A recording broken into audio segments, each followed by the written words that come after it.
بسم اللہ الرحمن الرحیم الحمدللہ رب العالمین الصلاۃ والسلام علی اشرف الانبیاء والمرسلین اما بعد۔ معزز گرامی القدر حضرات، خیریت سے ہوں گے۔ ویڈیو بنانے کا مقصد یہ ہے کہ آج کل آپ حضرات کو معلوم ہے کہ عوام اہل سنت کے اندر افتراق کی ایک کیفیت پھیلی ہوئی ہے، خصوصاً حضرت قبلہ ڈاکٹر محمد اشرف آصف جلالی صاحب کے حوالہ سے، جس کی وجہ سے جلالی صاحب گرفتار بھی ہو گئے ہیں۔ ہمارے اگرچہ جلالی صاحب سے اختلافات ہیں، کئی معاملات کے اندر وہ تنظیمی سطح پر ہوں یا سیاسی سطح پر ہوں، اختلافات ضرور ہیں، لیکن ان کے ایک جملے کو لے کر جس طرح ان کے خلاف مسلسل سازشیں کی جا رہی ہیں اور کی گئی ہیں، خصوصاً شرپسند عناصر کی طرف سے، ایک مخصوص گروپ کی طرف سے، جس کے اندر کچھ ہمارے مشائخ اعظام بھی آ گئے ہیں، علماء کرام بھی اس میں شامل ہو گئے ہیں لا علمی کی بنیاد پر۔ اور انتہائی دکھ ہوا کہ حضرت قبلہ امیر ملت سید جماعت علی شاہ صاحب رحمۃ اللہ تعالی علیہ کے مزار پر انوار کے اوپر ایک یہ کانفرنس شان سیدہ طیبہ فاطمہ الزہرا رضی اللہ تعالی عنہ منعقد کی گئی، اور اس کے اندر جو اخلاقیات کا جنازہ نکالا گیا، ننگی گالیاں جلالی صاحب کو دی گئی ہیں، یہ یقیناً سادات کرام کی شان کے ہرگز لائق نہیں ہے، ہم اس چیز کی مذمت کرتے ہیں۔ اور دوسری یہ ہے کہ بھکی شریف کانفرنس کے اندر حضرت قبلہ پیر سید محمد عرفان شاہ صاحب نے، جو کہ صحابہ کرام رضوان اللہ تعالی علیہم اجمعین کے خلاف زبان استعمال کی، نعوذ باللہ پاگل کہا اور منسوب اس کو اللہ رب العزت کی طرف کیا، یقیناً یہ بھی قابل گرفت جملے ہیں۔ علماء کرام اور مشائخ اعظام اس چیز کی طرف بھی توجہ فرمائیں کہ اہل بیت اطہار رضوان اللہ تعالی علیہم اجمعین کی محبت کی آڑ میں صحابہ کرام رضوان اللہ تعالی علیہم اجمعین کی توہین بھی ہرگز جائز نہیں ہے۔ تو ویڈیو بنانے کا جو مقصد تھا وہ یہ ہے کہ بعض حضرات یہ فرما رہے ہیں کہ جلالی صاحب اس معاملہ کے اندر تنہا ہو چکے ہیں، وہ علیحدہ ہیں، تو ان سے یہ گزارش ہے کہ وہ اس معاملہ کے اندر اکیلے نہیں ہیں۔ جس طرح کے جو فتویٰ جاری کیا گیا اس میں حضرت قبلہ جلالی صاحب کو اہل سنت سے نکالا گیا اور سنیت سے خارج کر کے اہل بیت اطہار کا گستاخ انہیں ڈکلیئر کیا گیا اور بے ادب اور کفر کے فتوے لگائے گئے، اور وہ فتووں کے اندر جن اور حضرات کے وہاں پر سین دستخط ہیں وہ میں نے خود دیکھیں کہ جس میں سوائے ایک دو شخصیات کے باقی سادات کرام ہیں کہ جن کا دین کے ساتھ، فقہیات اصولیات کے ساتھ کسی قسم کا تعلق نظر نہیں آتا۔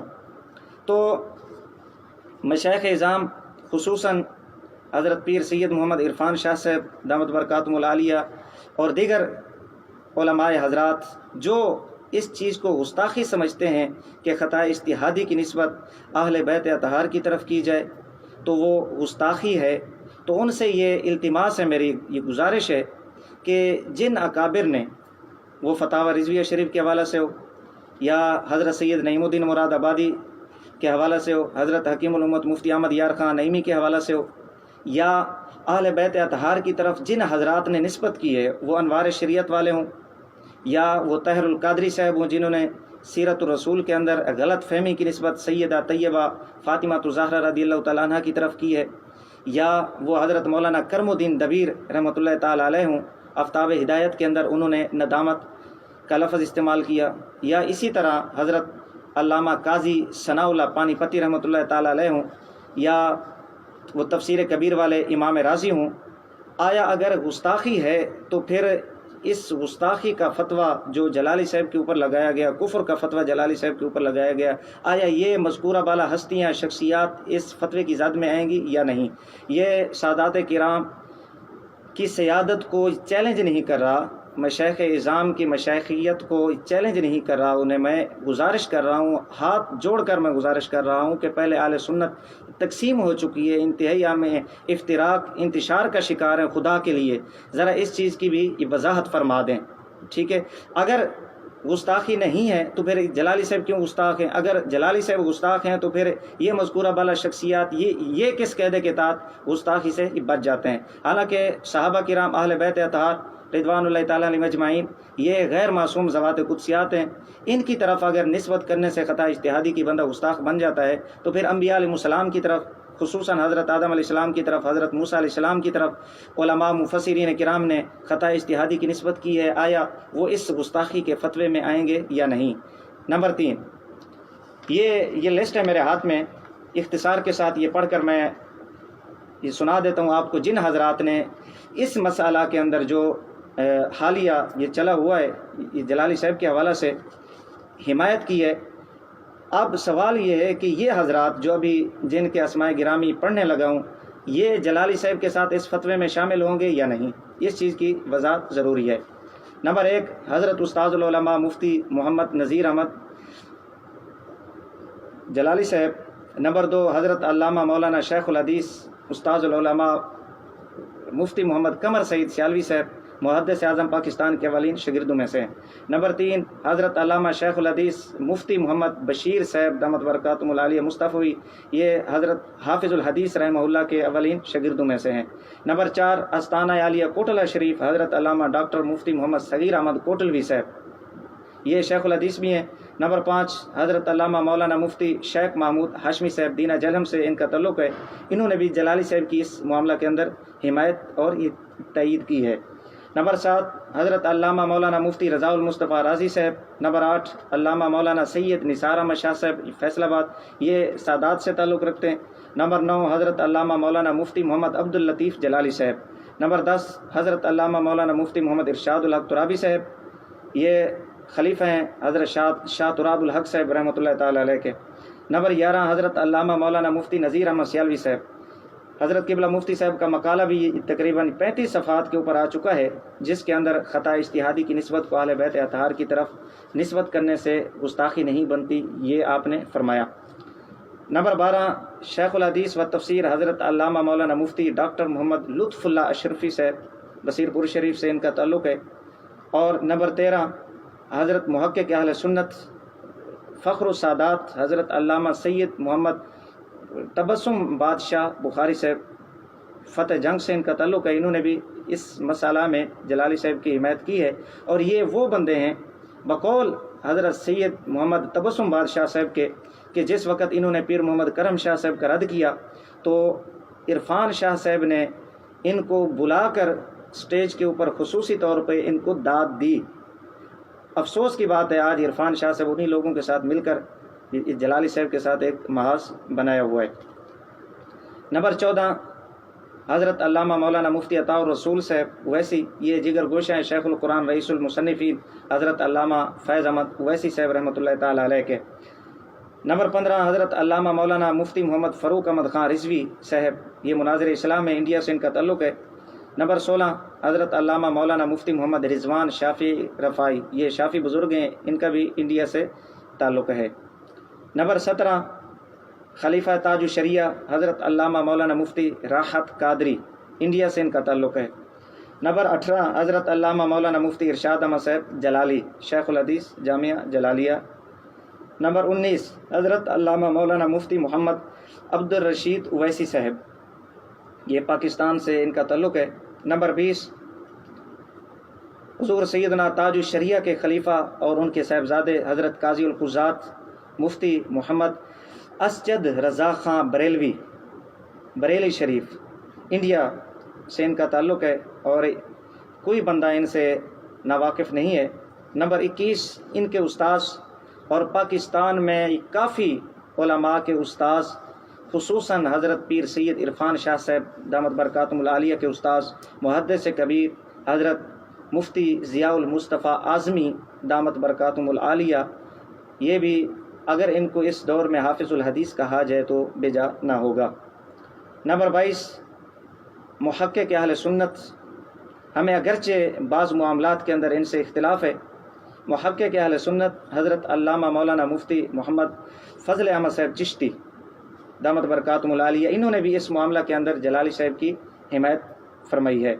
نمبر 23، ضلع لیا کوٹ سلطان سے ان کا تعلق ہے، مناظر اسلام حضرت علامہ مولانا مفتی محمد اسلم صاحب فیضی دامت برکاتہم العالیہ۔ نمبر 24 مفتی سید محمد مزمل عمر شاہ کاظمی، انہوں نے بھی حمایت کی ہے۔ نمبر 25 دارالافتاء بریلی شریف کے مفتی محمد فخر الرضا بریلوی صاحب، یہ بریلی شریف کے مفتی ہیں، انہوں نے بھی جلالی صاحب کی حمایت فرمائی ہے۔ نمبر 26 حضرت علامہ محمد ذیشان ازہری دامت برکاتہم العالیہ، انہوں نے بھی جلالی صاحب کی موجودہ مسئلے کے اندر حمایت فرمائی ہے۔ اور نمبر 27 لاہور سے ان کا تعلق ہے، حضرت علامہ ڈاکٹر مفتی فیض احمد صاحب چشتی، انہوں نے ڈاکٹر جلالی صاحب کی حمایت کی ہے۔ اور نمبر 28 حضرت علامہ سید ظفر علی شاہ صاحب بنوری دامت برکاتہم العالیہ۔ نمبر 29 حضرت علامہ مولانا قاری زوار بہادر صاحب، جمعیت علماء پاکستان سے ان کا تعلق ہے۔ اور نمبر 30 حضرت پیر علامہ اقبال احمد ہمدمی دامت برکاتہم العالیہ۔ نمبر 31 سہیوال کی علمی شخصیت حضرت مفتی امام بخش ندیم سیفی محمدی دامت برکاتہم العالیہ، انہوں نے بھی جلالی صاحب کی حمایت فرمائی ہے۔ اور نمبر 32 حضرت علامہ مولانا مفتی شاہد القادری سرگودا سے ان کا تعلق ہے، انہوں نے بھی جلالی صاحب کی حمایت کی ہے۔ نمبر 33 شام کے ایک بزرگ ہیں، سید بزرگ ہیں، بہت بڑی علمی شخصیت ہیں، ان کا ایک دن پہلے ہی میں نے عربی کے اندر ایک گفتگو سنی جس کے اندر انہوں نے بھی وہی موقف بیان کیا جو جلالی صاحب نے بیان کیا ہے خطائے اجتہادی کے حوالے سے۔ حضرت پیر سید شیخ عبدالعزیز خطیب حسنی شامی دامت برکاتہم العالیہ۔ نمبر 34 حضرت قبلہ صاحبزادہ والا شان میاں جلیل احمد شرق پوری صاحب دامت برکاتہم العالیہ۔ نمبر 35 حضرت صاحبزادہ مفتی محمد میاں تنویر احمد صاحب کوٹلوی دامت برکاتہم العالیہ، انہوں نے بھی جلالی صاحب کے حمایت کی ہے۔ نمبر 36 لاہور سے تعلق ہے، سنی تحریک ضلع لاہور کے صدر ہیں حضرت علامہ مولانا مفتی مجاہد عبدالرسول خان صاحب۔ اور نمبر 37 خطیب پاکستان فخر السادات حضرت علامہ مولانا پیر سید فدا حسین شاہ صاحب حافظ آبادی دامت برکاتہم العالیہ۔ نمبر 38 خلیفہ تاج الشریعہ حضرت علامہ صوفی محمد کلیم حنفی رضوی دامت برکاتہم العالیہ، انڈیا سے ان کا تعلق ہے، انہوں نے بھی جلالی صاحب کے موقف کی حمایت فرمائی ہے۔ نمبر 39 حضرت علامہ مولانا مفتی غلام مصطفیٰ نعیمی خلیفہ تاج الشریعہ انڈیا۔ نمبر 40 حضرت پیر سید مفتی محمود حسین ہاشمی صاحب۔ نمبر 41 حضرت مولانا مفتی محمد آصف سعید شاذلی صاحب دامت برکاتہم العالیہ۔ نمبر 42 حضرت مناظر اسلام مفتی استاذ الحدیث شیخ الحدیث مفتی محمد شمس الہدا رضوی دامت برکاتہم العالیہ، جامعہ اشرفیہ مبارک پور انڈیا سے ان کا تعلق ہے اور اس جامعہ کے شیخ الحدیث ہیں۔ انہوں نے وہ مقالہ جو نذیر احمد سیالوی صاحب کا یہ تقریباً 35 صفحات کے اوپر آ چکا ہے، اس کی بھرپور تائید فرمائی ہے۔ اور نمبر 42 حضرت علامہ مولانا مفتی تاج محمد نظامی صاحب پشاور سے ان کا تعلق ہے، انہوں نے بھی جلالی صاحب کے موقف کی حمایت فرمائی ہے۔ اور سننے میں آ رہا ہے کہ مناظر اسلام حضرت علامہ مولانا پیر غفران محمود سیالوی صاحب دامت برکاتہم العالیہ پاکستان سے تعلق رکھتے ہیں، بہت بڑی علمی اور جرأت و بہادری والی شخصیت ہیں، انہوں نے بھی جلالی صاحب کی حمایت فرمائی ہے۔ تو یہ وہ حضرات ہیں کہ جن کا نام نامی اس میں گرامی آپ حضرات کے سامنے میں نے پڑھا ہے، جلالی صاحب کی انہوں نے حمایت فرمائی ہے اور ان کی وضاحت کو قبول فرمایا ہے۔ تو اب میری مشائخ اعظام سے یہ التماس ہے، خصوصاً حضرت سید پیر محمد عرفان شاہ صاحب دامت برکاتہم العالیہ اور دیگر مشائخ اعظام علماء کرام سے، جنہوں نے جلالی صاحب کو گستاخ کافر ڈکلیئر کیا ہے اور ننگی گالیوں کا مستحق بنایا ہے، تو میری گزارش یہ ہے کہ اس چیز کی بھی وضاحت فرما دیں۔ یہ جو 45 مذکورہ بالا شخصیات ہیں، آیا یہ بھی اس فتوے کے تحت کافر اور گستاخ ہوں گے، انہی گالیوں کے مستحق ہوں گے؟ ٹھیک ہے، اس چیز کی وضاحت فرما دیں، نہیں تو پھر ہم آپ کی طرف سے یہ سمجھ لیں گے کہ یہ مذکورہ بالا شخصیات جن کے نامی اس میں گرامی آپ حضرات کے سامنے میں نے پڑھے ہیں، یہ بھی اسی فتوے کے تحت کافر اور گستاخ قرار پائیں گے، ٹھیک ہے۔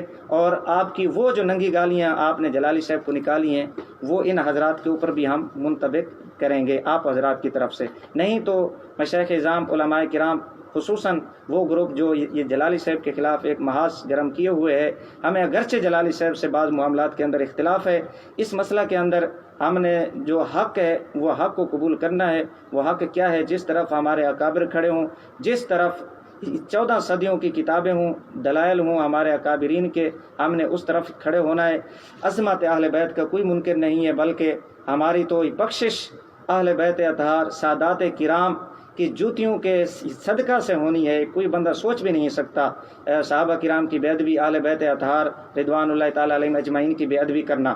ہاں، دکھ اس بات کا ہوتا ہے کہ کسی بندے کو صحابہ کا گستاخ بنا کر اس کے اوپر گستاخی کا فتویٰ لگایا جائے، وہ گستاخ ہونا، اہل بیت کا گستاخ بنا کر اس کے اوپر گستاخی اور کفر کا فتویٰ لگایا جائے، یہ چیز اہل سنت کے اندر اس چیز کی فی الوقت ضرورت نہیں ہے، نہ ہی ہم اس چیز کے متحمل ہو سکتے ہیں، کیونکہ اہل سنت اس سے پہلے کئی مرتبہ اور مشاہدے میں ہے، حالات اس چیز کے گواہ ہیں، ہم انتشار اور افتراق کا پہلے ہی شکار ہیں۔ اس لیے میری علماء کرام سے یہ گزارش ہے، جو علماء حضرات ابھی تک خاموش ہیں اس معاملے کے اندر، جس طرف اصول اہل سنت ہیں، عقائد اہل سنت کے مسلمات ہیں، اس طرف وہ یہ نہیں کہہ رہا وہ جلالی صاحب کی حمایت میں نکلیں، بلکہ اصول اہل سنت جو حق ہے ان کے نزدیک وہ بیان فرمائیں، اور جن حضرات نے یہ کفر کے فتوے لگائے، گستاخی کے فتوے لگائے، ان سے میری گزارش ہے ذرا وضاحت فرما دیں یہ مذکورہ بالا شخصیات گستاخ اور کافر قرار پائیں گی یا نہیں۔ دعا ہے اللہ رب العزت اہل سنت کو حاسدین کے حسد، شریروں کے شر سے محفوظ فرمائے۔